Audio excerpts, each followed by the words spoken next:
प्रदोष के दिन का आपको बधाई कल हमने दी थी कि प्रदोष की आपको बधाई हो। प्रदोष शाम का जो समय होता है, प्रदोष काल जो होता है, उसका वर्णन जब हम करते हैं, ये प्रदोष की पूजन का विधान किसने बनाया, ये प्रदोष की पूजन का नियम किसने बनाया, ये प्रदोष की संध्या काल का, प्रदोष के समय का पूजन का विधान कौन बनाया, ये प्रदोष के समय पर एक बेलपत्र चढ़ाने का विधान किसने बनाया, प्रदोष के समय पर एक समीपत्र चढ़ने का विधान किसने बनाया। प्रदोष के समय पर अगर मान लो कोई भिखारी से भिखारी व्यक्ति भी है जो ठेला चला रहा है, उसके पास में खाने के लिए कुछ नहीं है, फटे कपड़े पहन रहा है, उसकी जिंदगी में कुछ भी नहीं बचा और कर्जे में लदालूम हो गया, एक चावल का दाना अगर वो प्रदोष के दिन, प्रदोष काल में शाम के समय पर शंकर के शिवलिंग पर चढ़ा देता है तो 3 या 4 प्रदोष में उसका कर्जा चूकना प्रारंभ हो जाता है। प्रदोष का विधान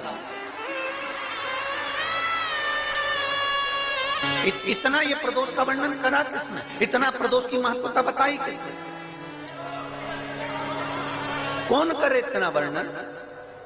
अगर प्रदोष की महत्वता बताने वाला कोई है, इसीलिए मेरे शंकर भगवान माता सती को लेकर कुंभज ऋषि के यहाँ, अगस्त ऋषि के यहाँ कथा सुनने के लिए गए थे, क्योंकि उनके बराबर कोई शंकर के महत्व को बता नहीं सकता और प्रदोष के महत्व को नहीं बता सकता। सती मैया को प्रदोष का महत्व बताने के लिए शंकर सती जी को लेकर कुंभज बाबा के यहाँ गए थे, अगस्त ऋषि के, कि प्रदोष के महत्व को तो जानो सती, तुम प्रदोष के महत्व को तो सती जानो, तुम प्रदोष के महत्व को तो सती पहचानो कि प्रदोष का महत्व क्या होता है, प्रदोष काल का महत्व क्या होता है, प्रदोष के समय का महत्व क्या होता है। जिस समय पर सूरज डूब रहा हो, चंद्र प्रकाशित हो रहा हो, दोनों का मेल हो रहा हो, ना तो पूरा सूरज डूबा है, न पूरा चंद्र आया है, न पूरा अंधेरा है, न पूरा उजाला है, उस समय को प्रदोष काल कहा गया, उस समय को प्रदोष का समय कहा, प्रदोष काल कहा। अब कई लोग हमसे कहते हैं गुरुजी आप हमको प्रदोष का समय बताया करो कि प्रदोष काल किसको कहते हैं, प्रदोष का समय किसको कहते हैं।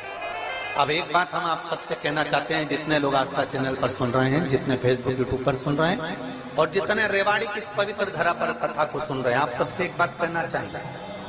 अगर हम समय देखकर बताएं आपको कि शाम को 6 बजे, 6:30 बजे, 6:30 पे लेकर 7:30 के बीच में ये समय है, या 5:30 से लेकर 6:30 तक का ये समय है, या हम तुमको बोल दें कि इतनी बजे ये समय प्रदोष काल का रहेगा या इतनी बजे ये समय रहेगा, तो देखिए कभी कभी ठंड का समय आता है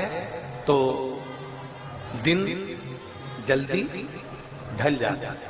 कभी कभी गर्मी का समय रहता है तो दिन बहुत लेट ढलता है। इसलिए समय की गणना से मत चलो, आप तो ये अंदाजा लगाकर रखो कि दिन ढल रहा हो, अंधेरा होना शुरू हो रहा, सूरज डूब रहा हो, चंद्र प्रकाशित हो रहा हो, अंधेरा अपना काम कर रहा है, सूरज ढलता जा रहा है, दिन कम होते चले जा रहा है और अंधेरा थोड़ा बढ़ते चले जा रहा है। इन दोनों का जो मिलन का समय हो, अब वो कितनी भी बजे, आप तो बस उसके मिलन का समय निकाल लो, वही समय प्रदोष काल कहलाता है, वही समय प्रदोष काल। हमारे सोमवार की प्रदोष पड़ती है तो शंकर भगवान कैलाश पर निवास करते हैं, मंगलवार की प्रदोष पड़ती है तो शिव काशी में निवास करते हैं, बुधवार की प्रदोष पड़ती है तो शिव रजत भवन में निवास करते हैं, गुरुवार की प्रदोष पड़ती है तो शिव गंगा के स्थल पर निवास करते हैं, शुक्रवार की अगर प्रदोष पड़ती है तो शिव नीलकंठ पर विराजमान होते हैं, शनिवार की अगर प्रदोष पड़ती है तो शिव शमी के वृक्ष के नीचे रहते हैं, और रविवार की जब प्रदोष पड़ती है तो शिव बेलपत्र के पेड़ के नीचे निवास करते हैं। महाराज ये एकादशी शंकर से कह रही है कि आपका स्थान ये नहीं कि आप कैलाश पर मिले, उस बार को, उस तिथि के दिन, उस अनुकूल।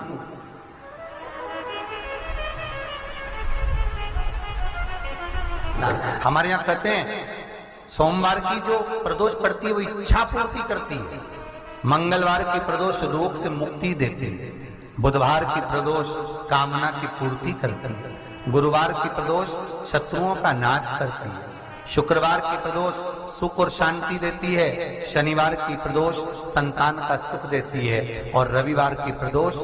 जो काम दुनिया में कोई नहीं कर सकता वो अचूक फल की प्राप्ति रविवार की प्रदोष करा देती है। महाराज ऐसी प्रदोषों का नियम वर्णन किया चाहिए। भगवान कहते ठीक है तू थोड़ी देर खड़ी हो। एकादशी सम्मुख खड़ी हुई, पार्वती जी ने जिस अंगुष्ठ का जल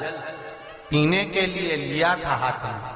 बस पीने ही वाली थी, शंकर भगवान ने वही हाथ में जल लेकर एकादशी के हाथ में उसको देकर कहा ले, ये मेरे द्वारा निर्मित एक व्रत है जिसे त्रयोदशी के दिन तूने मांगा है, मैं तुझे देता हूँ। आज इस व्रत का फल मैं तुझे प्रदान करता हूँ। अब तू जिस जीवात्मा को लेकर जाएगी उसका पाप प्रबल नहीं होगा। किसी स्त्री पुरुष बालक बुजुर्ग जो भी होगा जिसने प्रदोष का व्रत करा होगा वो जीवात्मा को तू किसी फल की कामना से नहीं स्वतः ही लेकर चली जाए, उसमें कोई कामना नहीं है। बन सके जीवन में 11 प्रदोष या 26 प्रदोष करने के बाद आप उसका उद्यापन कर कर विराम भी दे सकते।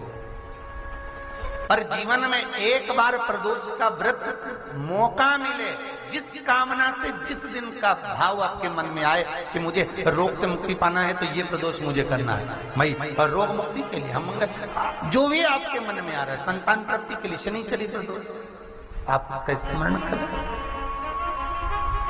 फिर लिखा शिव महापुराण में, बड़ा सुंदर लिखा विद्या जी ने, मान लो आप प्रदोष का व्रत नहीं कर सकते,